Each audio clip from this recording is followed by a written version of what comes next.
Will you recognize me in the flashing lights? I was about 8 when I wrote my first song, and it was, I used to write words down. This before I started playing, and I remember being really proud of myself that I had a verse and a chorus and a verse, and I'd learned how to do that, and I played it to my parents. I always wanted to be a musician from when I was a kid, and I loved writing songs, but my dad was a big education advocate, so having a degree was very important in our family, and I definitely wanted my education. It gave me power in the music industry. It allowed me not to be desperate and to sign anything that was put in front of me. It allowed me to have a plan B, and also learn a lot about myself in university and grow up as a person. I wake with good intentions, but the day I love writing. You know, I think I'll write forever. I really enjoyed working with Alicia Keys. She wrote a track on my album called Hope with me, and I wrote a few tracks on her new album. When I was up in Scotland, you know, as a kid, she was somebody that came out and I just was blown away by what she did. And, you know, having such a strong female role model in the industry was fantastic. You know, often when you write for people, you either don't get to meet them, or there's a brief to write to, or there's something else, but this was completely pure and just at the piano, and we really connected. And so for me, that was a big dream, writing with her. I guess it's funnier from where you're standing. I've really been inspired by writers like Joni Mitchell and Tracy Chapman and Bob Dylan, people that I really thought brought poetry into their music and into a mainstream area. You know, I don't think that if you want to be a pop musician, you have to sacrifice anything lyrically. And I hope I can kind of bring more of that into the mainstream. The Royal Albert Hall is just such a dream venue, I think, for most acts in the UK. It's just so beautiful, and so many amazing performers have been there. And actually, I opened up for Alicia Keys 2 years prior to that. So then when I stepped out and it was my own show and all these people had come, and in such a beautiful venue, it was incredible, and it was a great night. It kind of just summed up an incredible year for me back home. So I'm looking forward to seeing what the DVD looks like.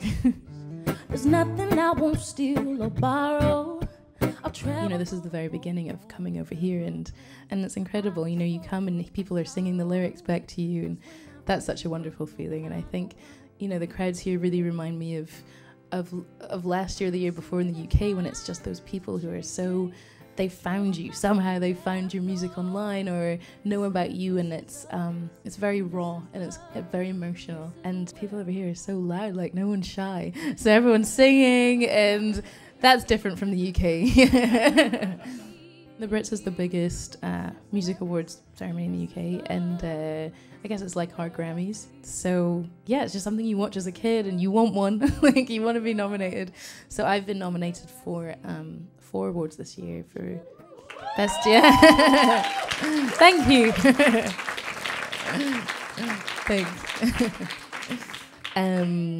For best female, best album, and 2 songs in the best song. So my fingers are crossed. I hope I go home with one. All I got, there's no plan B. It's the first time that I've learned to let go. They were lovely. I did a cover of Every Teardrop's a Waterfall maybe 2 years ago, and then Chris from Coldplay saw it and asked if I would come on tour, the European tour, and then over here in the States, and I learned so much from them, because they're so professional and they're so giving to their fans, and the shows, I don't know if you've seen the show, but it's incredible. You know, it's just such an experience. So I loved being out with them, and I learned a lot. It was really, really good fun. Heaven's really hard to sing live. I mean, Heaven's really difficult to sing live, my kind of love, but they're also the ones I enjoy, because when you feel like your voice is ready to go there, it feels like you're flying almost when you hit the notes, and it all kind of feels easy. So they're difficult to perform live, and then you have songs that are a bit more emotional, where emotionally it's hard to get them out because you're thinking about your sister, or you're thinking about someone that's really important to you. That's a really important song for me, and like I said, it was inspired by the patients and mainly the people coming in to see them, the people that would stand by them. And I think health is something we all take for granted. And when it's gone, you realize you really, really have nothing then. And so for me, every time I sing that, and when I was writing it, I was definitely thinking of them and people that I know who will be there when I have nothing. 'Cause when you've given up, when no matter what you do, it's never good enough. You know, for me, standing there, and I was just so nervous, like I'd forgotten the words and I'd forgotten the tune right before I was about to go on, and suddenly it came back to me. So I hope I don't hear my voice like shaking in the recording. I think that's what I'm afraid of. But maybe I will watch it one day.